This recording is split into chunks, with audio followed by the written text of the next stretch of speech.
buenos días para todos. Bienvenidos a la Biblioteca Complejo Norte Regional Antioquia.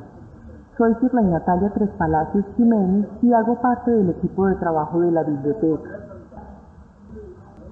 La conferencia Guerra entre Rusia y Ucrania, una reconfiguración del orden mundial, tiene por objetivo establecer un diálogo con la comunidad educativa de SENA sobre los hechos actuales que se están llevando a cabo entre esos dos países y, adicional, permitir un acercamiento sobre el efecto que puede tener el conflicto entre Rusia y Ucrania en el nuevo orden mundial.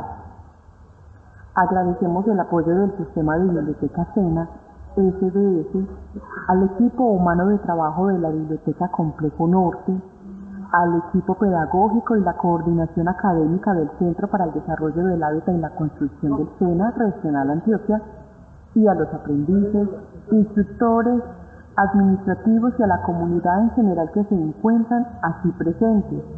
Y muy especialmente agradecemos la participación del profesor Gustavo Adolfo Soto Marín. Muchas gracias por aceptar esta invitación. Al finalizar la conferencia, los asistentes podrán realizar sus preguntas a nuestro conferencista, quien con gusto las responderá. Asimismo, solicitamos atentamente que a partir de este momento programen sus aparatos de telecomunicaciones en modo de silencio o vibración. Por su colaboración, muchas gracias. Gustavo Adolfo Soto Marín es magíster en Estudios Políticos de la Universidad Pontificia Bolivariana y especialista en Estudios Políticos de la Universidad EAFIT. Se ha desempeñado en la Personería de Medellín, en la Unidad para la Guarda y Promoción de los Derechos Humanos como personero delegado en el área penal y en la actualidad es docente de Geopolítica y Relaciones Internacionales en la Universidad de Antioquia. Los dejamos en compañía del profesor Gustavo Adolfo Soto Marín. Buenos días a todas y a todos. Gracias por la asistencia. Esta charla fundamentalmente la voy a dividir en dos partes y voy a tratar de hacerlo rápidamente por el tema del tiempo. Tengo 1 hora y eso es para mí bastante poco, porque a mí me gustan bastante estos temas y entonces la conferencia o la charla va a estar dividida primero como en tratar como de contextualizar un poco por qué se da esta situación y qué es esto que está pasando hoy en día, como se dice coloquialmente, viene de atrás, es decir, tiene un contexto histórico. Y luego voy a dar algunas reflexiones de qué considero yo que esto que está pasando actualmente entre Rusia y Ucrania puede generar a futuro en la escena y en el orden internacional. Orden o desorden, pues uno dice orden global, pero realmente en muchos aspectos el mundo tiende a ser bastante caótico. Bien, lo primero que quiero mostrarles es, ustedes quizás han oído hablar que son pueblos hermanos, que por qué Rusia y Ucrania si son pueblos hermanos, por qué se agreden y por qué se dice que son hermanos. Es porque tienen un origen común. Tanto rusos como ucranianos son pueblos de origen eslavo. ¿Saben también quiénes son de origen eslavo? Los serbios. Hay varios pueblos que tienen un origen eslavo. Entonces, ¿qué pasa? Que estos pueblos de origen eslavo fundan digámoslo así, un primer imperio pequeño en el siglo IX, que se le denominó la Rus de Kiev. Ustedes ahí en rojo pueden ver sobrepuesto sobre el mapa de la Rus de Kiev, lo que es actualmente Ucrania. Pero miren que la Rus de Kiev era muchísimo más grande, iba bastante al norte, adentrándose incluso en territorios de lo que actualmente es Rusia. La Rus de Kiev es del siglo IX. Entonces, resulta que un señor que se llamaba Jorge de Novgorod, tenía un título que era príncipe de Kiev.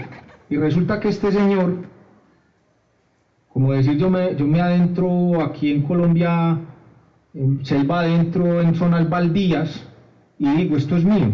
Entonces resulta que Jorge de Novgorod se va para el norte, al norte de Kiev, muy al norte, y en 1240, o sea, estamos hablando del siglo XI más o menos, 11-12, empaliza una zona, o sea, la llena de cercas y dice, esto es mío. Y ese es Moscú, lo que hoy en día es Moscú. La fundación de Moscú se da muy posterior a Kiev, que es la capital de Ucrania, por un señor cuyo título era el príncipe de Kiev, o sea, él era un príncipe de Kiev. Entonces ahí entendemos por qué se dice que tienen un origen común, porque quien funda Moscú era un príncipe de Kiev, prácticamente 3 siglos después de la fundación de Kiev. Eso significa que Kiev es más antigua que Moscú. ¿Qué es lo que pasa? Lo que pasa es que ya con el devenir del tiempo, los rusos, o sea, los que se asientan y esa primera empalizada empieza a crecer y a crecer, se van expandiendo y adquieren poder hasta un punto mayor que la misma Rus de Kiev. Entonces, por ejemplo, mientras la Rus de Kiev estaba decayendo, 1200-1300, en cambio Moscovia se estaba extendiendo.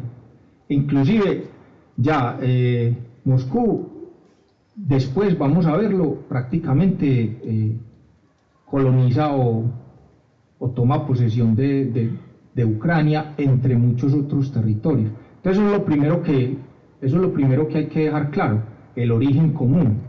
Quienes fundan Moscú salen de Ucrania.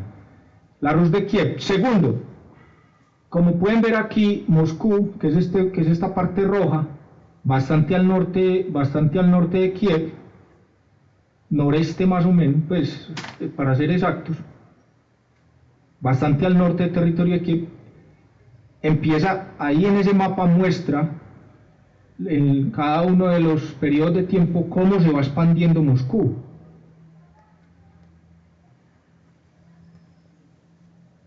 Donde está ubicada Moscú, en esa época tenía un problema, y es que eran como unos pantaneros, eran zonas fangosas, pues, bastante complicadas. Y hay un aspecto adicional que tiene que ver mucho con lo que se llama el inconsciente, o sea, algo que está metido por allá adentro de un pueblo, y es un temor constante que tienen los rusos. El temor constante que tienen los rusos es que toda la vida, y cuando digo toda la vida es casi que desde su fundación, han sido atacados y han sido en muchos casos avasallados. ¿Por qué? Porque donde está ubicada Moscú, si la miran, es una zona que no tiene defensas naturales. O sea, esta zona es una zona de extensas planicies, tanto para el este como para el oeste. Entonces Moscú, y yo como docente de política hago mucho ese énfasis con los alumnos, y es, Moscú, es que los rusos por ese lado tienen defensas naturales.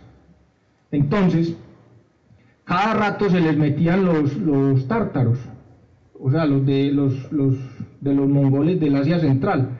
Cada rato los tártaros los invadían. Estos que están de verde ahí en el Kanato de Kazán, todos esos kanatos, pues obviamente presididos por khanes, jefes mongoles, cada rato los invadían, cada rato los avasallaban. Y por el lado del occidente también les pasaba lo mismo, con el reino de Polonia, con el reino de Lituania, con una alianza que hicieron mucho tiempo los polaco-lituanos, que era en alianza. Los suecos también los invadieron. Entonces los rusos tienen eso como allá metido, que se sienten muy vulnerables toda la vida. Y si nos venimos más acá en el tiempo, y ahorita lo vamos a ver, la Segunda Guerra Mundial, cuando se le metieron los nazis, Napoleón saqueó Moscú. Entonces, eso está ahí. Y para poder entender a veces por qué Rusia actúa como actúa, hay que entender esa paranoia, digámoslo así, o un miedo, diría yo, más real que imaginario, porque es que toda la vida los han invadido, y ellos también han invadido. Eso es de lado y lado. Entonces, en este mapa se muestra cómo desde aquí, desde Moscú, Rusia, miren todo lo que se extendió. O sea, llegó. Ustedes saben hasta dónde llegó Rusia. Llegó a Alaska. Alaska era parte de Rusia. ¿Ustedes sabían eso? Alaska, que es uno de los estados de Estados Unidos que está ahí al lado de Canadá, y en el estrecho de Bering, que en invierno se congela y usted pasa al lado de Rusia, eso era de Rusia.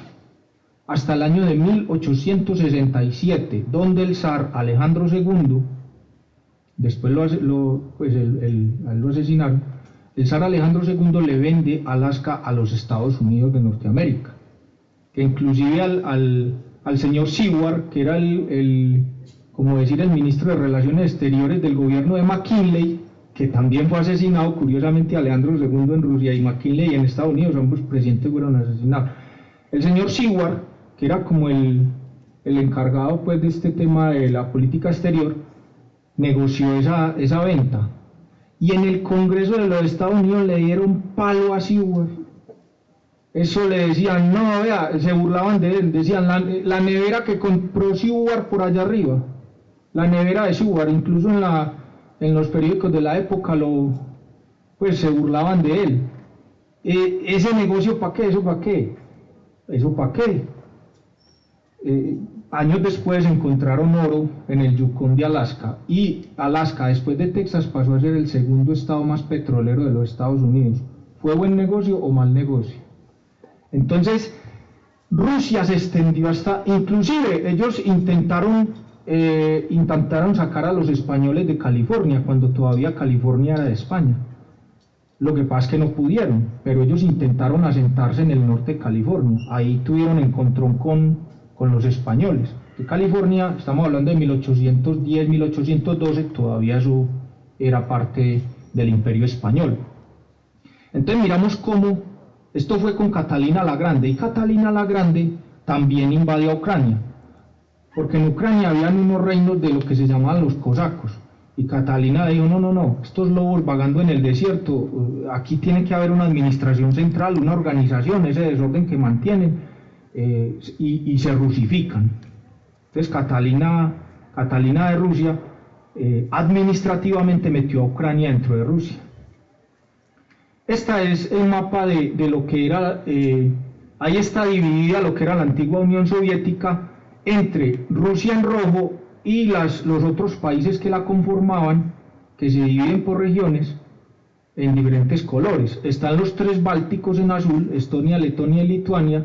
Están los tres amarillos, que eran lo que se llamaba la Rusia eslava o Rusia de Europa Oriental, Bielorrusia, Moldavia y Ucrania. Están los del Cáucaso Sur, toda esta zona de acá se llama Cáucaso, Cáucaso Norte y Cáucaso Sur. El Cáucaso Sur son Georgia, Armenia y Azerbaiyán. Y el Asia Central, los Istanes, porque todos terminan en Istán. Istán es una terminación que significa de la tierra de. Kazajistán, de la tierra de los kazajos. Uzbekistán, de la tierra de los uzbecos. Tayikistán, de la tierra de los tayikos, y así sucesivamente. Todos terminan en Istán. el Asia Central. Entonces, esto era la antigua Unión Soviética. Cuando en 1991 se disuelve la Unión Soviética, al mundo nacen 14 nuevos países. Mírenlos ahí. Entonces, ¿qué pasa? Ustedes saben que en el siglo XIX, en el siglo XX, en 1917 en Rusia triunfa la revolución bolchevique. Sin embargo, hubo un periodo de guerra civil, porque los zaristas no iban como a claudicar tan fácil, y plantaron resistencia hasta 1922. Ya en 1922 son derrotados y todas estas zonas se vuelven la Unión Soviética, hasta 1991 que se disuelve la Unión Soviética. ¿Qué es lo que pasa? ¿Cuál era dentro de la Unión Soviética, por decirlo así, el estado más fuerte? Rusia, ¿cierto? Y el que le seguía, Ucrania. Entonces, Rusia siempre ha considerado que con Ucrania se hace más fuerte. ¿Qué pasa? ¿Por qué pongo ahí entre comillas estrechando el cerco?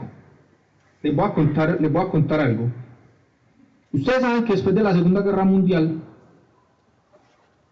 Alemania y Japón pues quedaron destruidos, y ustedes saben que hizo Estados Unidos, ¿cierto? Hizo planes de salvamento y rescate económico de ambos países, o sea, les metió plata y dijo, listo, yo los destruí, pero voy a meter plata para que se... Pero no lo hizo porque era muy altruista o muy querido, no. Era con un interés de metérselos al bolsillo como aliados estratégicos. O sea, yo les doy plata para que reconstruyan el país con el objetivo de hacerlos aliados. Resulta que en 1991 hubo un señor, ya murió en mayo del 2017, y este señor que diseñó esa estrategia, después de que la Unión Soviética se disuelve, ojo lo que dice, le dice al presidente, al Bush, no al Bush del 2003, sino al Bush del 91, haga un plan de rescate económico para Rusia, deles plata y metámonos al bolsillo como aliados, porque Brzezinski, miren lo que es la visión estratégica de un analista, independientemente de su posición política, respecto a la visión a veces cortoplacista que pueden tener los políticos de turno. Brzezinski ya visoraba que China iba a ser un problema, porque China ya venía emprendiendo reformas desde el 78. Le dice, hagamos un plan de salvamento económico para Rusia. No le hicieron caso. Hoy en día, Estados Unidos no solo en Eurasia tiene un problema, sino que tiene dos. Y ambos con armas nucleares, Rusia y China. Entonces, aparte, ojo, no solo no le hicieron caso, sino que bailaron sobre, por decirlo de alguna manera un poco coloquial, bailaron sobre el cadáver. O sea, la URSS disuelta entró en depresión económica y empezaron a exacerbarse una serie de conflictos en todo el espacio postsoviético, o sea, todas estas repúblicas que quedaron. Eso es lo que yo pongo ahí en la presentación, estrecharon el cerco. ¿Por qué le estrecharon el cerco? Porque empezaron a darse una serie de conflictos en los antiguos territorios, tanto de la Unión Soviética como incluso dentro de la misma Rusia, Moldavia, Chechenia, dos países que hasta hace poquito, ¿se acuerdan? Que vieron en las noticias que tuvieron un enfrentamiento, Armenia y Azerbaiyán. Armenia, pues aquí hay una ciudad que se llama Armenia, pero hay un país que se llama Armenia también, queda por allá en el Cáucaso Sur, y Azerbaiyán. Tayikistán y Yugoslavia. Porque Yugoslavia, a los que nos tocó el Mundial del 90, saben que Colombia jugó contra Yugoslavia cuando todavía estaba unida, pero después eso se separó, que Eslovenia, Croacia, Serbia y un montón de países. Entonces resulta que hoy en día, si ustedes miran en un mapa, hay una parte de Moldavia, que es ese país que está entre Rumanía y Ucrania. Esa parte en rojo es una región separada de Moldavia, que se llama Transnistria. ¿Y saben por qué?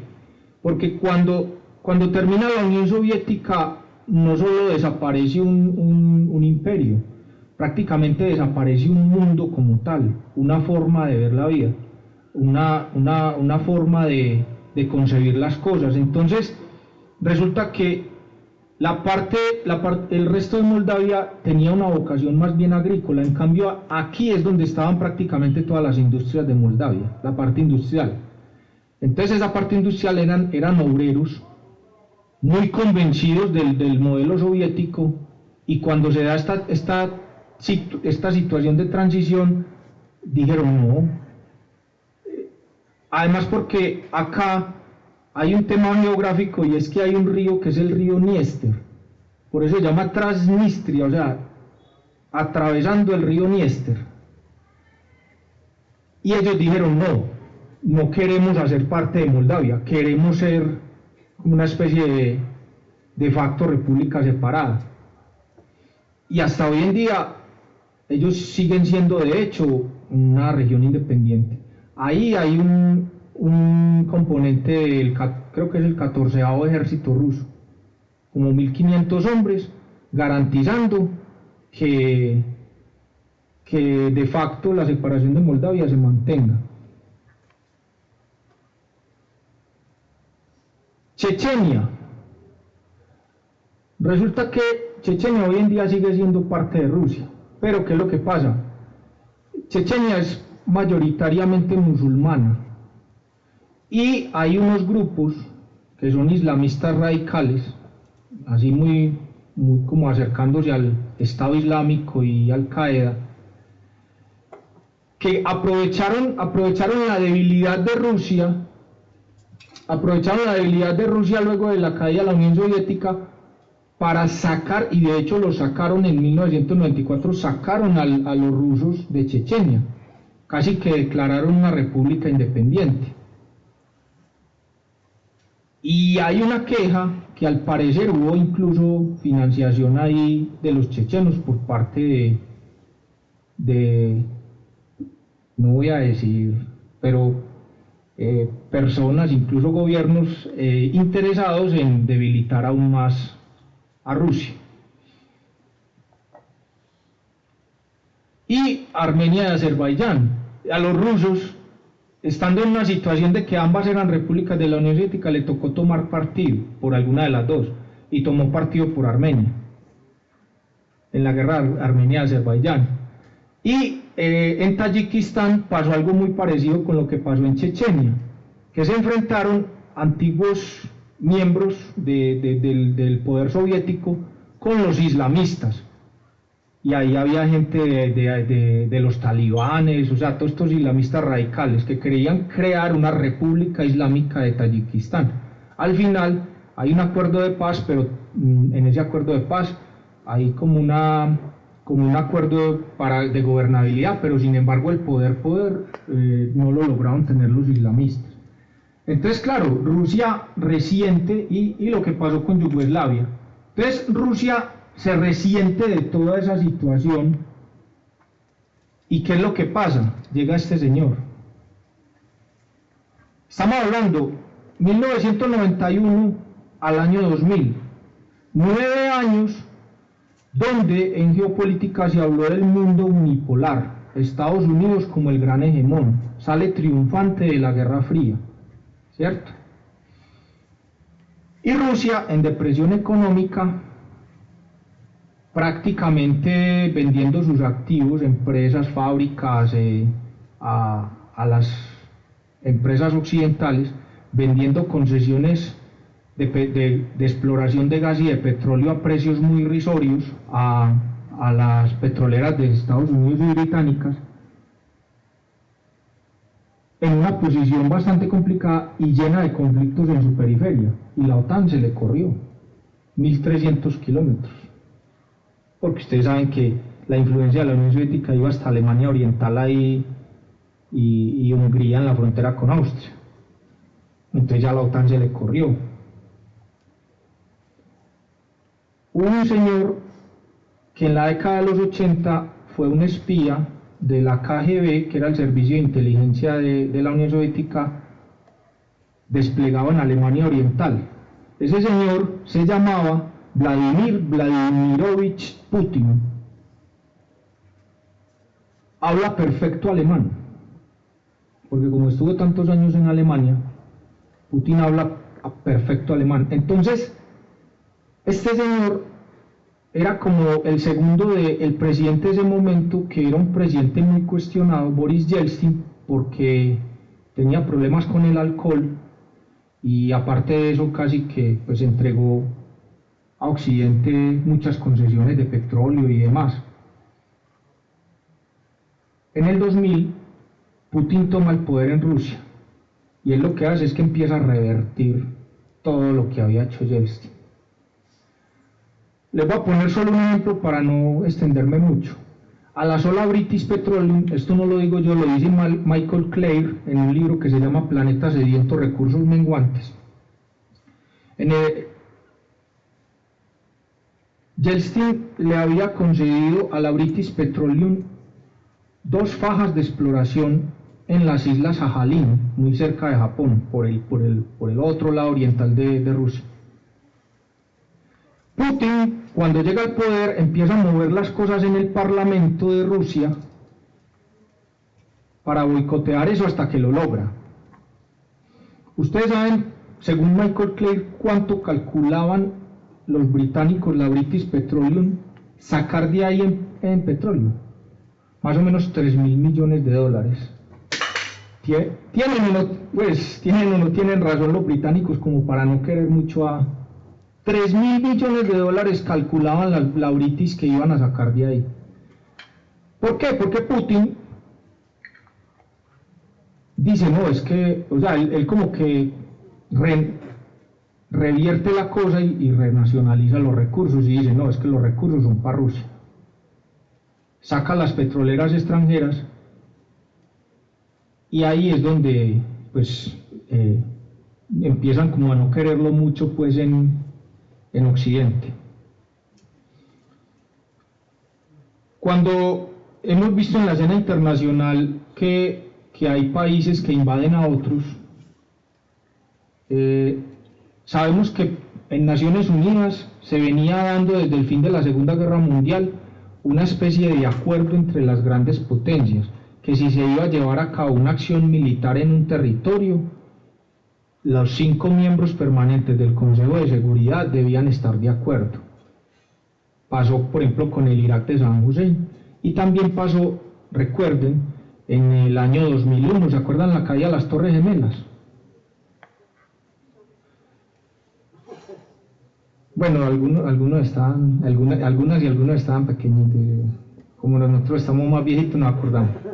La caída de las Torres Gemelas, Estados Unidos dijo no, eso fue Osama Bin Laden, Al Qaeda, está en Afganistán vamos a ir por él. ¿Qué pasa? Eso tenía que pasar por el Consejo de Seguridad de Naciones Unidas, que son 5 miembros permanentes con poder de voto y de veto. ¿Qué pasa? Todos están de acuerdo, dicen listo, hágalo. Estados Unidos se mete. Pasó también con Saddam Hussein. Resulta que en el 2003 a Estados Unidos le dio por decir que Irak, ojo pues, que Irak tenía armas de destrucción masiva. O sea, a sabiendas que el único reactor nuclear que tuvo por ahí en la década de los 80, que era un reactor nuclear en una provincia cercana de Siria, los israelíes se lo destruyeron en un ataque con aviones. Pero a Estados Unidos le dio por decir que Irak tenía armas de destrucción masiva. Es más, Colin Powell, que en paz descanse, ya murió, no sé dónde estará, en qué esfera estará. Colin Powell Resulta que Colin Powell fue el que dio la cara allá en Naciones Unidas para tratar de convencer a los miembros del Consejo de Seguridad que Irak tenía armas de destrucción masiva.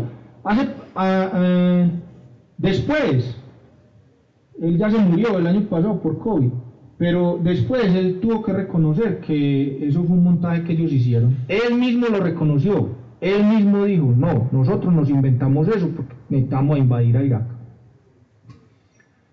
Como el Consejo de Seguridad le dijo a Estados Unidos, no, Estados Unidos dijo, a pesar de que ustedes me dijeron que no, yo me meto, síganme los buenos con mi chapulín colorado. Y Álvaro Uribe apoyó, pues, no creo que haya mandado un soldado pues, pero él dijo que sí, que estaba de acuerdo. España, Inglaterra, Polonia, muchos países apoyaron a Estados Unidos y metieron tropas en Irak.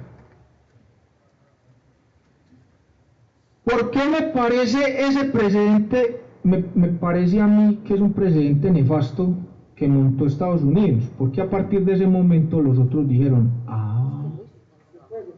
si usted pudo, yo también puedo. Que es que el Consejo de Seguridad me dijo que no. Pues que Estados Unidos le dijo que no y sin embargo me metió. Entonces Francia hizo varias intervenciones en África. Lo que pasa es que a veces los medios de comunicación acá son muy selectivos. Hay conflictos que se conocen y otros conflictos que no se conocen, de los que no sabemos nada, ¿cierto? De eso muy relativo. Pero Francia ha hecho muchas intervenciones en África sin contar con el aval de Naciones Unidas. Lo que pasó con Gaddafi en Libia, eso no contó con el aval del Consejo de Seguridad de Naciones Unidas. Lo de Putin en el 2014 en la península de Crimea no contó con el aval de Naciones Unidas. Y muy probablemente si China, no sé, en un futuro se meta a Taiwán, muy probablemente tampoco va a contar con el aval de Naciones Unidas. ¿Quién sentó ese precedente? Maluco, Estados Unidos, año 2003. Digo, no, es que el Consejo de Seguridad no me dio el aval, sin embargo yo me meto. Mala cosa, muy mala cosa. Aquí hay que tener en cuenta algo y es que el conflicto global actual, aquí nos han querido vender una idea y es que estamos en una nueva guerra fría. En lo absoluto, no tiene nada que ver. Esto es un conflicto global entre potencias capitalistas, todas lo son. En lo único que varía es en el modelo político, que partido único, pero económicamente China es un país capitalista. Rusia también. Y Estados Unidos y la Unión Europea también. O sea, esto no tiene nada que ver con el modelo de la Guerra Fría, que habían una contraposición de dos visiones y dos formas, inclusive de administrar el Estado. No, esto es una lucha global entre sistemas capitalistas. ¿Con algunas variables políticas? Sí.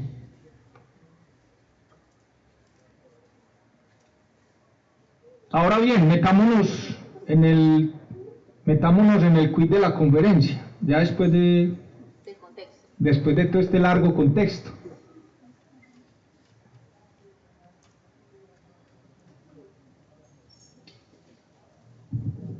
Estamos, en mi punto de vista, estamos en una época de transición. Estamos en una época de transición que nos va a llevar a un nuevo orden mundial. Cuando hablo de nuevo orden mundial es una nueva reconfiguración de los países, inclusive en esferas de poder. Y el advenimiento, porque siempre en la historia de la humanidad ha pasado, ningún imperio dura para la eternidad. Todos han tenido su auge y todos han tenido su caída. Que la caída es más lenta o más rápida, pero sí estamos en un periodo de transición. Ojo, ese periodo de transición se demora. Mínimo 50 años. De pronto algunas y algunos de ustedes sí les va a tocar cuando estén ya adultos mayores, pero yo creo que a nosotros, para este lado sí ya, a este lado sí ya no nos toca. En no menos de 50 años va a suceder eso. Y esa transición que estamos viviendo hoy en día, ¿qué presupuesto tiene? Primer presupuesto es que Occidente está en decadencia. Que vuelvo y les digo, se demora así. Y ojo que lo que voy a decir es polémico. Cuando digo Occidente, metan a Rusia también. Porque es que Rusia es un país bicontinental, pero la mayoría de la población de Rusia, su origen, su cultura, su idiosincrasia y la forma de ver la vida es europea.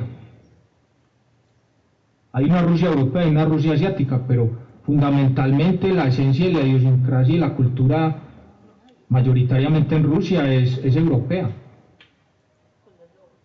Es más, un parlamentario alemán criticando lo que estaba pasando decía, es que Rusia es un país europeo, ¿por qué no lo metemos a un acuerdo de defensa europeo?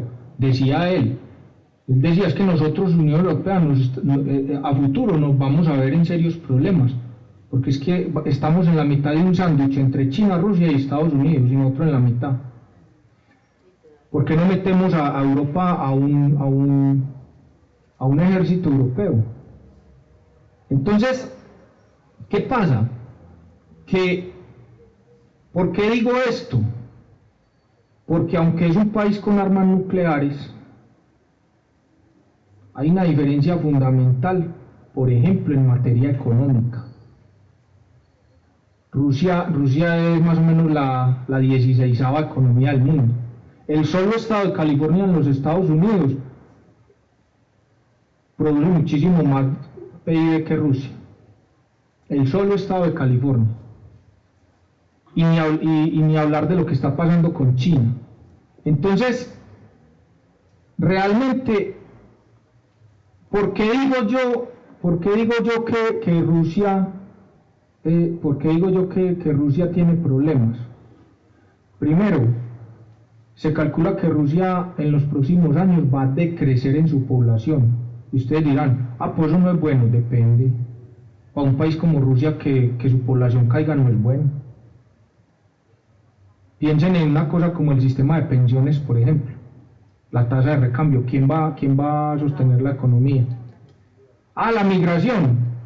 Rusia no es un destino muy atractivo para los migrantes. Además no aceptan, pues hay que decirlo honestamente, son bastante xenófobos, entonces fuera de eso no es lo mismo un invierno a -10 que a -30, -40. Entonces, y el rublo, y ahora más con lo que está pasando, con la guerra, el rublo, decían hace días que estaba al nivel de poder adquisitivo del peso colombiano. Entonces realmente no es atractivo para migrar, no hay tasa de recambio, la población está decayendo, y ustedes dirán, eso puede ser bueno. No, porque es que es un país que tiene mucho territorio. ¿Cómo va a decir que tiene un problema de concentración poblacional un país con 17,5 millones de kilómetros cuadrados? Ni siquiera en la parte europea, todavía tiene mucho territorio ahí. Entonces, son varios aspectos que hacen que Rusia vea la necesidad como de hacer así con los codos, de decir, no, Unión Europea no me meta pues. Entonces, Rusia realmente tiene que replantear muchos aspectos, porque si no, va a entrar en este mismo auge de decadencia que la Unión Europea. Vuelvo y les digo,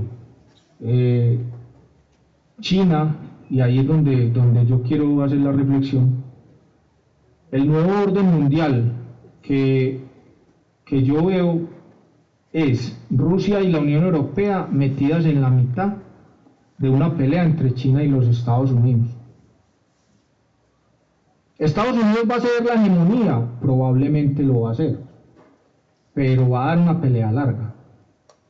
Y con los chinos hay un aspecto, y es que los chinos por esa filosofía de Confucio, ellos no tienen afán. Ellos dicen que un camino de 1000 kilómetros empieza con un paso y otro paso. Ellos no tienen ningún afán. Ningún afán tienen. Y estratégicamente han utilizado una política diplomática de, por ejemplo, y lo dicen así, es que nosotros no nos metemos en asuntos de política exterior, o sea, nosotros no nos metemos en asuntos internos de ningún país. Es que ustedes tienen acuerdos o tenían acuerdos con el gobierno de Sudán que hacía masacres en Darfur y no, yo le vendo armas, él me vende petróleo, yo ya lo que haga con las armas, eso sí ya no es asunto mío. Pues dice China, ¿cierto? Entonces le enrostran, es que eso es cinismo. Los chinos muchas veces dicen, pues los Estados Unidos son hipócritas y yo no digo nada. Estados Unidos dice que defiende los derechos humanos y desde 1945 tiene una alianza irrestricta con uno de los principales violadores de los derechos humanos en el mundo, que es Arabia Saudita, que tiene pena de muerte hasta por cosas que uno diría, pues, no tiene sentido. Entonces China no se mete en esos asuntos. Y también, hoy en día, en este momento, con lo que está pasando en este momento entre Rusia y Ucrania, sobre todo me meto mucho en el aspecto de los medios de comunicación, y es que las personas, la verdad, y me incluyo, estamos mamados de que nos digan o de que mediáticamente se nos muestre la situación dolorosa que lo es, que está pasando en Ucrania, pero por ejemplo no se diga nada de lo que sigue pasando en Siria, en Libia, en Somalia, inclusive lo que pasa aquí en nuestro país, en lo que pueden pasar en muchos países del mundo. O sea, no se dice nada al respecto. Que Rusia, la semana pasada le enrostraban eso también. Rusia estaba bombardeando Ucrania y decían, ese mismo día, Israel bombardeó territorios palestinos. Ese mismo día Estados Unidos bombardeó zonas en Somalia. Y ese mismo día Arabia Saudita bombardeó en Yemen. Y solamente en los medios de comunicación salieron los bombardeos que que Rusia hizo en Ucrania, los otros no. La gente que está saliendo huyendo de Ucrania, ustedes lo vieron, una escena que fue realmente el reflejo de lo que está pasando hoy en día, es un rebrote de la xenofobia y el racismo. Venían en un tren y se subieron los ucranianos y se iban a subir unos estudiantes africanos becados por el gobierno de Ucrania, se iban a bajar del tren en Polonia, estudiantes becados por el gobierno de Ucrania, viviendo en Kiev y estudiando en Kiev. Se bajaron los ucranianos, y cuando se fueron a bajar los africanos, el guardia polaco le puso el arma así de frente al migrante africano y le dijo así, no, negros no. ¿Cómo así, hermano? Es que yo estaba becado en Ucrania, yo estaba estudiando allá, y ¿usted cree que yo estoy aquí? Entonces, ¿qué? ¿Me quedo que me caiga una bomba? No. Entonces, eso es realmente muestra, y muchos en Europa, incluso parlamentarios en España, veía un discurso de un parlamentario que creo que salió mucho por redes sociales, que decía, claro, es que ahora importan porque son europeos y blancos, pero cuando mueren los africanos, cuando mueren los del Oriente Medio, cuando mueren los latinoamericanos, entonces ahí no pasa nada. Entonces resulta que hay personas de primera y personas de segunda, guerras de primera y guerras de segunda. Entonces, realmente la comunidad internacional, por decirlo de alguna manera, está mamada de estos dobles raseros, de estos triples raseros. Es decir, si nos duelen los muertos, si nos duelen los bombardeos, si nos duelen las personas, nos deben doler todas las personas. Y en eso los medios de comunicación, por ejemplo, una periodista que salió de CNN, que le dieron bastante palo y con toda la razón, Digo, no, es que estos no son cualquier migrante, estos no son como los que vienen de Afganistán, no, es que estos son europeos, es que estos son blancos. ¿Cómo así? Mi tesis de maestría sobre la guerra de Siria. Y muchos migrantes sirios eran gente tremendamente cual, gente que sabe 2, 3, 4 idiomas, con maestrías, con doctorados, médicos, gente supremamente preparada. Es que son sirios. Gente muy preparada. Obviamente, ¿por qué? Porque la primera víctima en las guerras es la verdad. Esa es la primera víctima que hay en toda guerra, la verdad. Y bueno, pues, ¿cuál es el nuevo orden que yo avisoro? Ese, el que les acabo de mencionar. Un hegemón del año 2100 en adelante, muy probablemente, pues yo creo que, bueno, de ahí sí, pues de ese año para allá, no me diga que ninguno de los que estamos aquí, pues, va a estar vivo, eso sí, bueno, o a no ser de que ya sea declarada la persona más longeva del mundo. Pero del año 2100 en adelante, muy probablemente la hegemonía mundial la va a tener China, con un Estados Unidos todavía dando la pelea, pero ya no teniendo la supremacía. Rusia quizá integrada, ya sea con China como un subalterno. Curioso, porque en la época soviética el que miraban por debajo del hombro de los soviéticos eran los chinos, ¿cierto? O integrada a Europa. Y otras potencias unas potencias muy en emergencia también, quizás a un poder muy similar al que pueda tener en ese momento los Estados Unidos o la Unión Europea. Ojo con la India, ojo con la India, ojo con la India. Al año 2100, ojo con la India va a ser una potencia importante. La India al futuro, métanla dentro de las principales potencias. De pronto Indonesia, de pronto, pero la India con toda seguridad va a estar ahí en ese nuevo orden mundial. En el Medio Oriente, quizás una Turquía. Y en el caso de Japón, dependiendo del declive de los Estados Unidos, Japón se vea en la obligación de armarse para enfrentarse a China o opte por lo contrario, por aliarse con China. Lo que pasa es que hay heridas de la Segunda Guerra Mundial complicadas de sanar, pero de todas maneras ellos van a tener que tomar una decisión, tarde o temprano.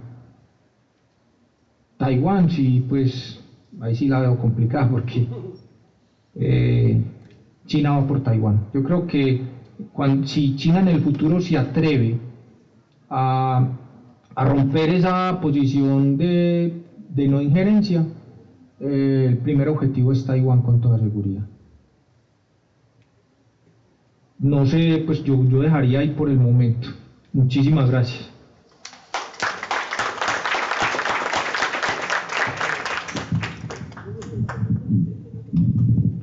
Bueno, los invito para que le realicen sus preguntas al profesor Gustavo. Bueno, antes que todo, pues quiero agradecerle al profesor Gustavo pues, por habernos compartido esta conferencia sobre todo las experiencias del SENA. Quiero hacer dos preguntas, pero como una nota de contexto. Una de las razones por las que quisimos invitar a los chicos de las chicas aprendices del SENA es porque uno puede decir, pues, la guerra a mí no me interesa, pero resulta que la guerra sí se interesa en nosotros.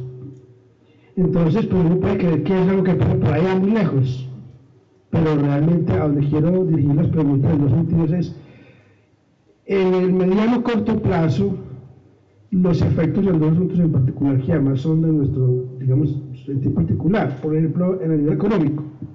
Entonces, pues no me interesa la guerra, pero lo que es que el costo de los combustibles cuando yo iba a comprar la gasolina para la moto tiene que haber efectos con eso, ¿cierto? Un poco como tocar en un aspecto relacionado con eso, el tema económico, los efectos más cercanos. Y en segundo lugar, cómo estaríamos, digamos, cercanos a un contexto de reconfiguración del concepto de seguridad. Y luego porque la razón por la que Putin ataca es justamente que siente amenazada su seguridad si Ucrania hace parte de la OTAN, ¿cierto? La razón por la que Europa interviene como lo está haciendo, justamente aduciendo razones de seguridad. Estados Unidos lo hace también. Entonces la seguridad parece ser el elemento común que cada quien aduce como razón para actuar de una u otra manera. Entonces estamos entonces en la perspectiva de una reconfiguración de la comprensión del concepto de seguridad a nivel internacional. Gracias. Bueno, la primera, sí nos afecta, claro. Miren, el petróleo ya está en alrededor de los $130 el barril. Puede incluso llegar a subir más. Entonces ustedes dirán, no, es que eso es bueno para las finanzas de Colombia porque entra mucha más plata. Sí, pero resulta que aquí con el tema de la gasolina pasa una cosa muy curiosa, y es que aquí el cálculo, y eso lo había dicho hace muchos años un congresista que ya murió y otro lo retomó, Hugo Serrano, era un tipo que sabía mucho de hidrocarburos, ya murió, y Velasco del Partido Liberal, dicen, lo que pasa es que aquí la fórmula para calcular el precio de la gasolina, y además que eso tiene un montón de sobretasas, y la última que le metieron, que precisamente Angélica Lozano la votó a favor, era para financiar el metro de Bogotá, Claudia López, ¿cierto? Es porque tiene un montón de sobretasas, para financiar un montón de cosas. Por eso la gasolina acá es tan costosa. Si ustedes miran el precio de la gasolina en Venezuela, la gasolina regalada, es porque históricamente el precio allá es muy barato, casi que regalado. En Estados Unidos, ¿qué pasa? En Estados Unidos es dependiendo de los precios del petróleo. Ejemplo, si el petróleo está caro, la gasolina en Estados Unidos sube, pero si el petróleo baja, la gasolina baja también. Aquí no. Ustedes ven que aquí siempre esté caro o esté barato el petróleo, la gasolina sube constantemente. Entonces, claro, efectivamente el petróleo está a $130 y la gasolina va a subir, no va a bajar, así baja el precio del petróleo. ¿Por qué? Por las sobretasas y todas esas cosas que pasan acá. Pero también hay un tema con la subida de los precios de los alimentos, y ya el director del DANE lo dijo, las cosas van a seguir subiendo de precio. Yo fui a comprar fruta hace unos días y caí muy de espaldas, y yo le dije a la chica, es que esto es un abuso, una fruta tan costosa. Entonces, resulta que nosotros le compramos a Rusia entre un 20 y un 30% de la urea y otros abonos, insumos agrícolas. Y Ucrania, el tema del trigo. Ucrania hay tres grandes zonas en el planeta que producen cereales, que se consumen mucho. Primero la zona del Gran Mississippi, de la cuenca del Gran Mississippi, Estados Unidos. Y es que en esos Estados Unidos sí es muy vivo. ¿Por qué? Porque es que Estados Unidos, yo digo que a veces en algunas cosas nosotros deberíamos aprender de Estados Unidos. Les voy a decir por qué. Estados Unidos dice, textual, el tema de seguridad alimentaria para nosotros es un tema de seguridad nacional. Aquí el campo lo entregaron. Yo digo el día de mañana donde a Colombia la bloqueen, ¿qué?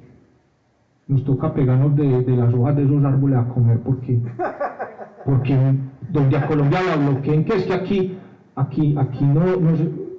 Entonces ustedes dirán, es que proteger... No, los países... Mire, Francia, para entrar a la Unión Europea, les dijo, sí, yo entro a la Unión Europea, me respetan las salvaguardias agrarias. Eso es proteccionismo, no hay que...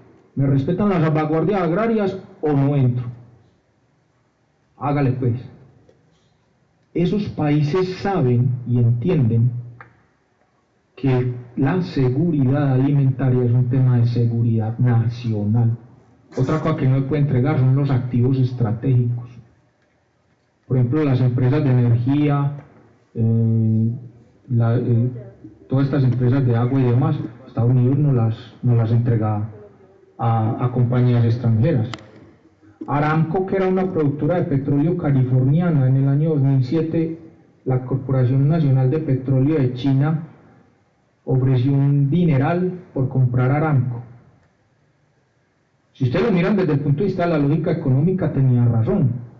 Es que los chinos están ofreciendo un montón de plata por Aramco. Pero ahí no primo el criterio económico, sino el criterio político y geopolítico. Estados Unidos le dijo, no le vendo a Aramco, porque es que es petróleo, es un activo estratégico, gas natural, petróleo, el agua, ISA, aquí vendieron ISA. Es decir, esos activos, un país decente no los vende, los conserva. Entonces, claro, Ucrania, la cuenca del Mississippi, la segunda en las planicies de Europa Oriental, Ucrania fundamentalmente, y la tercera es esa zona de abajo de Argentina, pero allá es soya, no es trigo. Y la India también está acrecentando mucho sus hectáreas de trigo. Entonces, claro, el trigo que venía de Ucrania, pues ya eso va a encarecer un poquito el tema de la harina de trigo, de todos los derivados del trigo y demás. Entonces, claro, eso necesariamente afecta a la economía. El precio del bolsillo, lo afecta mucho. ¿Por qué? Porque van a haber muchos productos que van a subir de precio. Y lamentablemente, las bonanzas económicas del petróleo acá en Colombia no las hemos sabido aprovechar, porque el petróleo está a $130. Entonces dicen, bueno, va a entrar una buena cantidad de dinero al país, ojalá se sepa invertir. La segunda pregunta era ¿cuál? La de... El tema de la reconfiguración del concepto de seguridad. Ok. Sí, y es porque, como decía, con el 2003, ya hoy en día incluso hay países que atacan porque presumen que ese país es un peligro para ellos. Exacto, una guerra preventiva y también un realismo ofensivo. Estados Unidos, por ejemplo, hace mucho rato presume que Irán lo va a atacar. Vea, hombre, para que un misil desde Irán llegue a... Más peligro tiene Europa, por ejemplo, que Estados Unidos. Pero es que eso no es Estados Unidos, es Israel. Israel mantiene muerto de miedo que Irán pueda obtener una bomba atómica. Y por eso le han metido virus a los software y han matado científicos. Unas acciones quirúrgicas bien complicadas. Ese concepto de seguridad está enfocado en ello. Entonces, ese realismo ofensivo, que como decía Ricardo, pues la guerra sí quiere tener que ver con nosotros.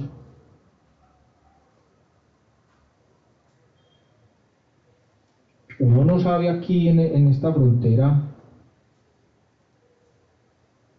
que se puedan inventar, porque es que muchas veces hay cosas que se llaman casus belli, es decir, necesitamos generar un motivo para, y ahí es donde algunos, como Eric Frattini, en el libro Reescribiendo la Historia, hablan de las operaciones de falsa bandera.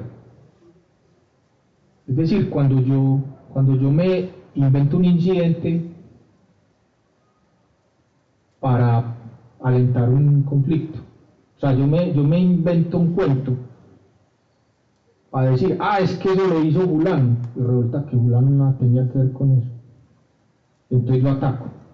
Y como está la situación hoy en día, ¿por qué? Porque es que lamentablemente si las Naciones Unidas y sobre todo el Consejo de Seguridad no se reforma a fondo, este tema de ataques unilaterales van a seguir sucediendo, lamentablemente. Y yo pienso que pues, eso nos puede llevar a una situación delicada. ¿Por qué? Sobre todo porque miren que a pesar de todo, de lo que está pasando en Ucrania, Estados Unidos no se mete y Rusia no ataca países OTAN por una razón, y es una razón ya más de existencia de la humanidad.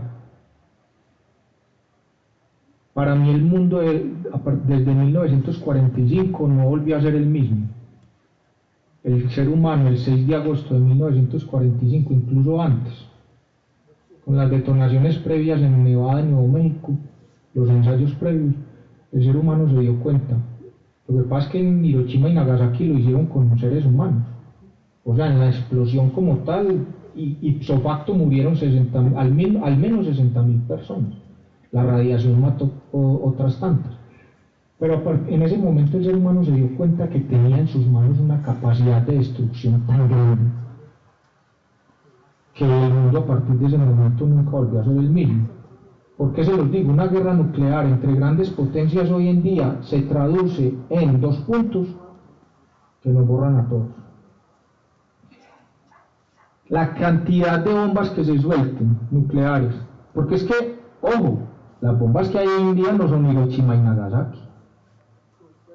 Son una cosa muchísimo mayor. Entonces, realmente, el problema ahí es si se lanza la primera, porque si se lanza la primera, olvídese. Ahí eso es una seguidilla, una cadena que nadie la va a parar. Y el problema es que como especie no tenemos plan B. O dígame, a ver otro planeta pues cerca que tenga las mismas condiciones de habitabilidad que la Tierra para decir que la especie humana se va a ir. ¿Qué nos pasaría? Que nos extinguimos como especie. Quizá pues que nos salvemos de las detonaciones nosotros que estamos acá tan lejos, pero nos coge una cosa que llama el invierno nuclear. O sea, la radiación y el invierno nuclear, eso termina de acabar con toda la especie en el planeta, lamentablemente. Entonces, por eso una guerra entre grandes potencias ya no puede ser, porque es que de ser, nosotros dejamos de ser.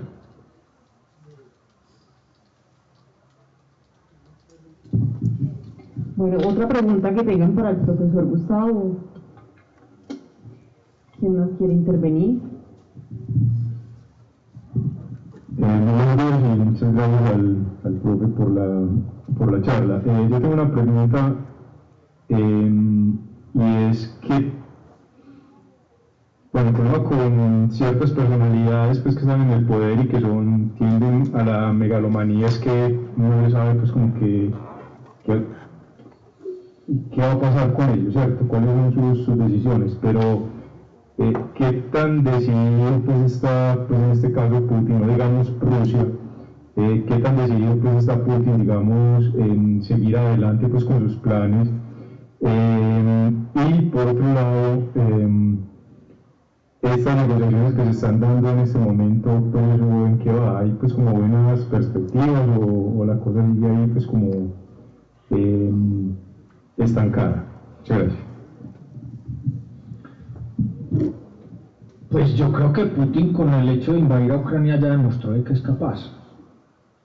Además hay un tema importante y es que él ya había medido el aceite antes, con Crimea, en el 2014. Lo que pasa es que con todo esto que les decía de estrechar el cerco, venía dándose un estrechamiento del cerco también. Bueno, cambios políticos en algunos países, Ucrania, Kirguistán, Georgia, y los gobiernos se volvieron prooccidentales. ¿Qué pasa? Que en el 2014, con lo que pasó en Ucrania con la llamada revolución del Euromaidán,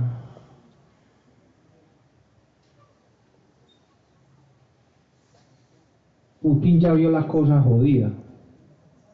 Y si Putin vio la cosa jodida es porque, pues obviamente sus servicios de inteligencia le dijeron que el asunto iba para una Ucrania, pues yo diría que casi que hostil a Rusia. Entonces él dijo no. Y toma la decisión, y era una decisión arriesgada, de anexionarse la península de Crimea. ¿Cuál es? Anexionarse la península de Crimea. ¿Cuál es la península de Crimea? Esta acá. Porque ahí hay una base naval que es de las más importantes de Rusia. Ustedes dirán, pero ¿cómo así? Eso era de Ucrania. Sí, pero es que entre Ucrania y Rusia había un contrato de arrendamiento. Porque como era una infraestructura tan grande, Ucrania no la podía sostener. Pues le costaba mucho. Rusia le dijo, no, hágame un contrato de arrendamiento, la base es mía, pero yo le pago a usted. Entonces Putin ya había medido el aceite en el 2014 y anexionó Crimea.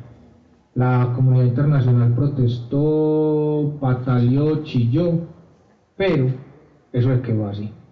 Inclusive usted se mete a Wikipedia y a todas esas cosas, ya Crimea aparece como parte de Rusia. Entonces son cosas que se hacen violando la ley internacional, sí, de facto sí. Que no respetan, vuelvo y le digo, el tema de Naciones Unidas y demás, pasan por encima, sí, pero que son hechos que con el tiempo se consolidan. Como Putin ya había hecho eso y no le pasó nada ante el anuncio de que Ucrania se iba a meter a la OTAN, ante el anuncio de que Ucrania se iba a meter a la OTAN, Putin dice, no, definitivamente Ucrania en la OTAN no puede ser. ¿Por qué? Porque yo soy mal jugador de ajedrez, ¿cierto? Pero quienes saben jugar ajedrez entienden que, por ejemplo, yo hago una jugada, pongo una pieza, por decir algo, la reina, en un cuadro del tablero donde digo, la puse en un punto donde la jugada que haga, para este lado como un caballo, para este lado como un alfil, para este lado como un peón y para este lado me como una torre, o sea, en la próxima le tumbo 1 o 2 fichas, pues. Eso es lo que Putin dijo, hombre, si Ucrania se mete a la OTAN, aquí está Transnistria, ¿se acuerda que les hablé de Transnistria, esa franja de Moldavia? Entonces queda Transnistria, la península de Crimea, Bielorrusia, que es un aliado, y aparte de eso las regiones separatistas, que no hablamos de ella, porque precisamente desde el 2014 hasta ahora, Lugansk y Donetsk, que son 2 provincias del este de Ucrania, de mayoría prorrusa, esa gente había hecho unas guerrillas para enfrentarse al ejército de Ucrania, que ese es otro reclamo que se hacía. ¿Cómo así? Entonces la comunidad internacional no dijo nada cuando durante 6-7 años los ucranianos nos masacraron a nosotros aquí en Lugansk y Donetsk, y entonces ahí sí no pasó nada. Entonces, ahí es donde Putin dice, no, es que me desarman el tablero. Tengo la OTAN aquí, y entonces ya la tengo aquí, entonces me cogen a Bielorrusia así. Se me meten a Transnistria, me meten a Crimea, y los tengo aquí en el bajo vientre. Porque es que aquí está Moscú, San Petersburgo, Moscú, pero también está Volgogrado, que antes se llamaba Stalingrado.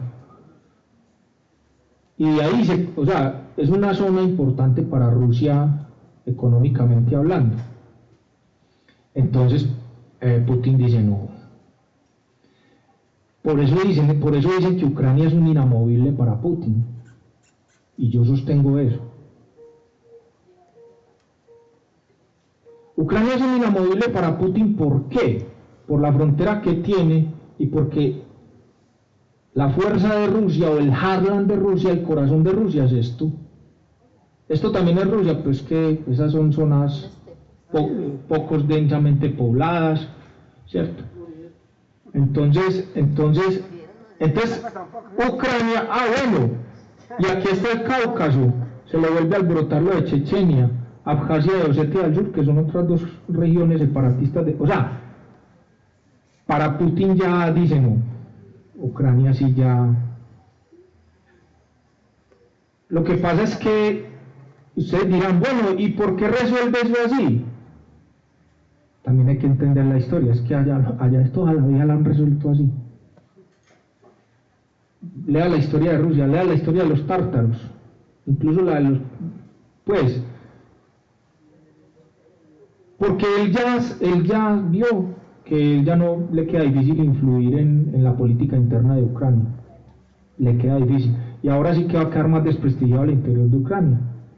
¿Por qué? Porque, pues, máxime con lo que pasó ahora, pero realmente yo creo que lo que Manu Militar y pues Putin hizo, ¿qué puede lograr? Primero, que Ucrania no se meta a la OTAN, y no sé si vía China, él sí tiene que buscar de alguna manera resarcirse con los ucranianos.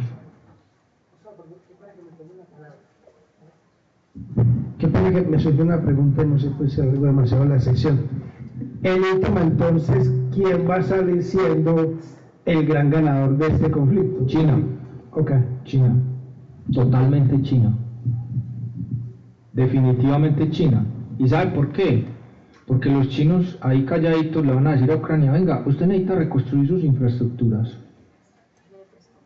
Yo le colaboro. Miren, vea, hay un libro de dos españoles, Araujo y Cardenal, se llama La silenciosa conquista de China, de cómo China influye directamente en la economía de más de 20 países del mundo. O sea, cómo China, por ejemplo, para más de 20 países del mundo ya es su primer socio comercial, como lo que es Estados Unidos para muchos países. Primer socio comercial. Cómo China influye en la economía de 21 países del mundo. ¿Y saben cómo se metió a África? Callao. Le dijo a los africanos, venga, cierto que el Fondo Monetario Internacional es muy malo con ustedes, que les ofrece préstamos, pero les dice que tienen que modificar cosas de infraestructura, subir la de pensión, ¿sí? Ah, que sí. Es que ese Fondo Monetario es muy canalla. Y con los intereses lo mantiene. Y China le dice, no hay problema, yo tengo una cosa que llama Banco Chino de Fomento, le presto a una tasa favorable. Y sabe que encima de todo le ayuda a mejorar su infraestructura, a hacer a carreteras, puestos de salud. Entonces ustedes dirán, tan querida China, sí o no, tan altruista. No, altruista no, a ver los recursos. Pero pues, sí me entienden, pero lo hizo callado. China lo hizo callado. Maderas de Mozambique, petróleo de Sudán, todo. Y con Rusia, yo creo que China ve en esto una oportunidad de oro con Rusia, porque Rusia va a quedar muy mal. Y Putin va a necesitar plata. Con el tema de... ¿Y Putin qué tiene? Hidrocarburos, gas y petróleo. Los chinos le dicen, y los chinos necesitan, es que es una relación de mutua dependencia. Los rusos tienen mucho gas y mucho petróleo, y los chinos necesitan mucho gas y mucho petróleo. Entonces los chinos van a aprovechar esta situación, pienso yo, para decirle a Putin, véndamelo. Pero eso sí, le van a tratar de sacar un precio favorable a ellos. No sé si contesté la... Sí. Yo tengo una polémica con la respuesta y la quiero verbalizar. Como vos lo dijiste ahora, y así es, China tiene un criterio de no intervención, de no injerencia, ¿cierto? Entonces, lo que encontramos ahora es que China no quiere tomar partido, porque no lo está haciendo, ¿cierto? Entonces, no se sabe a favor de quién está. Está ahí como... De China. Y hay una especie de presión internacional contra China para que tome partido. Entonces me pregunto, ¿y si no toma partido ahora, será un aliado futuro de Ucrania? Que va, usted cuando nos atacaron, usted no nada, usted que va como en la mitad, ¿cierto? Entonces no sé hasta qué punto podrá tener alianzas estratégicas con Ucrania cuando ahora es tan silencioso, tan silente, ¿cierto? Tan neutral, ¿cierto? políticamente correcto. Antiguo para una palabra pues como de contexto. Políticamente correcto. No, yo pienso que lo que está haciendo China ahora con las declaraciones es mostrar precisamente una política exterior acorde a lo que ellos ya se avisoran a futuro, que es el hegemón. Lo van a hacer quizá un poco distinto de los Estados Unidos, diría yo. Estados Unidos dice, es que yo apoyo la democracia y los derechos humanos, pero depende. En ciertos países miro para otro lado. China lo que ha dicho es, no, yo con usted intercambio, yo con usted. Y es más, con Ucrania no va a haber problema. Ucrania puede que se resienta un poco de la posición de China, pero téngalo por seguro que si China le ofrece un tratamiento económico preferencial para muchos productos y sobre todo a ayudar a levantar y a reconstruir la economía de Ucrania, y también, songo sorongo, Xi Jinping le dice a Putin, hermano, muy mal hecho, ¿usted cómo le hace eso a Ucrania? ¿Cómo la destruye de esa manera? ¿Cómo destruye de esa manera a Ucrania? De aquí en adelante, véndale un gas y un petróleo baratos, pues, porque Ucrania lo necesita en invierno. Es que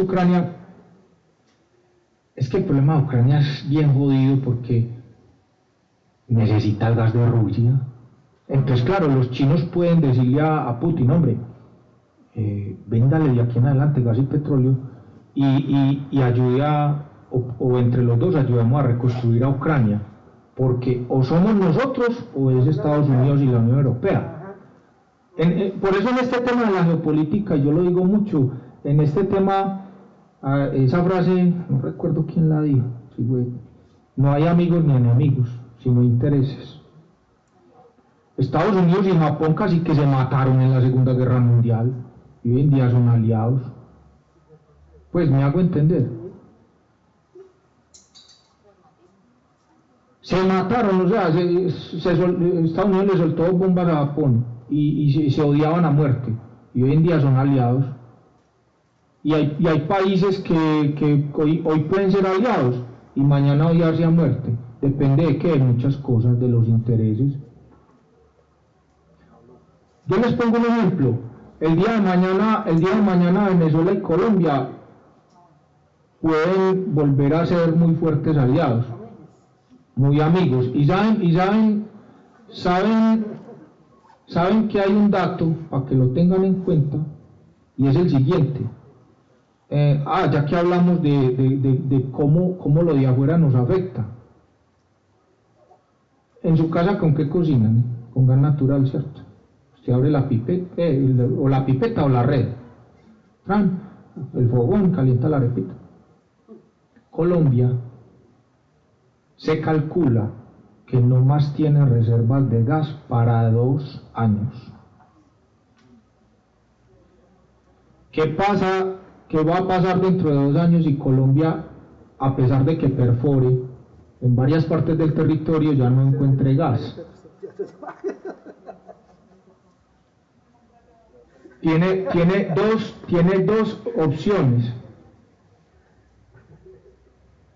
traerlo por gasoducto o traerlo por GNL, gas natural licuado. Gas natural licuado es un gas que se saca, se congela, se mete como en unas bombonas grandes en unos barcos, se transporta por barco, llega al puerto, se descongela y se suministra. Resulta que el gas natural licuado es muchísimo más caro comprarlo que el que viene directamente por oleoducto. Y en ese sentido estamos jodidos. ¿Usted sabe qué vecino tiene gas para muchísimos años? Venezuela. O traemos el gas natural licuado de los Estados Unidos. ¿A qué precio lo tenemos que pagar? Muchísimo más costoso. Entonces realmente una cosa que usted hace en su casa todos los días, que es que prende el gas. Si en 2 años no tenemos gas, ¿qué vamos a hacer? ¿Volver a la leña? ¿Volver a la electricidad? decir, yo pienso que, y yo que también dicto el curso de Relaciones Internacionales, uno de los primeros temas es la política exterior, y es que lamentablemente Colombia no ha tenido una política exterior consistente. Hay países donde la política exterior, independientemente de que los gobiernos sean partidos rivales, se mantiene. Colombia no. Colombia no tiene. La política exterior de Colombia cambia de acuerdo a cómo cambia el gobierno. Y en ese tema de los acuerdos, el próximo gobierno, yo no sé quién sea, tiene que hablar con Venezuela y tratar de buscar un acuerdo de suministro, y a ellos les conviene porque también son recursos, o seguir peleando, pues esas son opciones. Pero les pongo un ejemplo de la geopolítica mundial. Yo Estados Unidos, usted Alemania, o yo Rusia y usted Alemania, nos odiamos a muerte, y hoy en día estamos haciendo negocios. Es que mire que la invasión a Ucrania, ¿sabe qué dañó? Ustedes oyeron hablar de una cosa que llamaba el Nord Stream 2. Era un gasoducto que iba por debajo del mar Báltico de Rusia a Alemania. Esta guerra suspendió ese acuerdo. Y ustedes dirán, pero ¿cómo así? Es que los nazis invadieron a la Unión Soviética en la Segunda Guerra Mundial y se mataron y se odiaron a muerte. Y pues hay países que dicen, no, es chino, no se puede quedar odiando toda la vida. Uno tiene que buscar, uno tiene que ir más allá, pensar en el bienestar de la población, si una persona es un mandatario. Pero si uno va a insuflar discursos de odio, pues cuando la infraestructura se le está cayendo, cuando el país no avanza, es complicado. Pero bueno. Muchas gracias al Senado. Vos decime, compañero.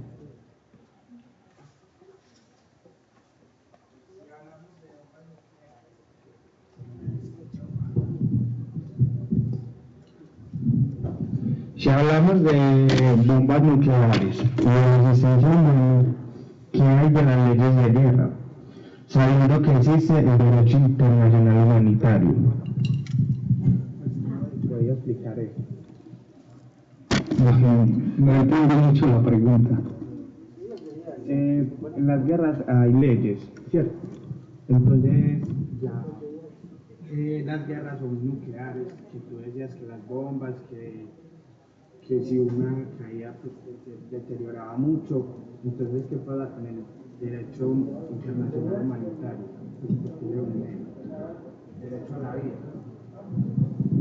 Violado por completo y por miles de personas. Es decir, es que una bomba nuclear, una bomba atómica, por ejemplo, si a Medellín le sueltan una bomba atómica, ya ahí no tenemos la más mínima opción. Es más, no solo afecta a Medellín, sino el área circundante con la radiación. Mire, Chernobyl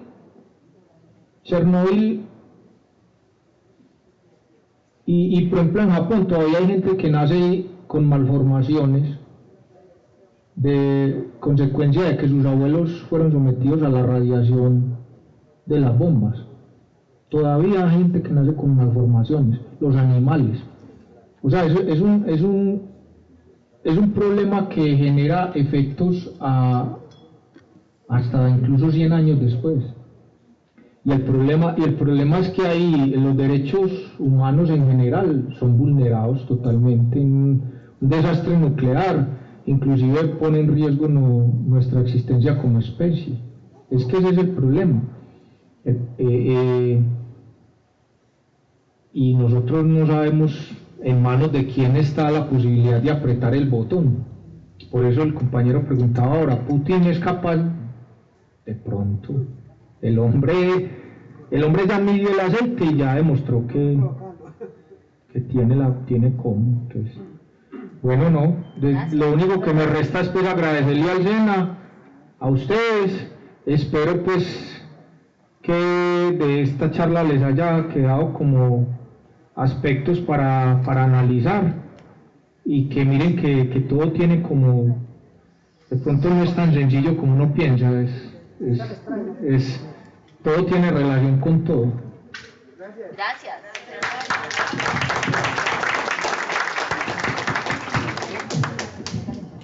Agradecemos al profesor Gustavo Adolfo Soto Marín y a todas aquellas personas que hicieron posible este evento, al Sistema de Bibliotecas SENA, a la Biblioteca Complejo Norte, a todos los asistentes presentes y quienes siguieron en vivo esta transmisión a través del canal de YouTube. Los invitamos para el próximo jueves 24 de marzo al canelazo literario La Pachamama, la Madre Tierra, y al taller de promoción de lectura Nosotros también somos naturaleza, a partir del autor y la obra de la científica, experta en biodiversidad y medio ambiente, Vicky Batiste. Muchas gracias por su compañía. Felicidades.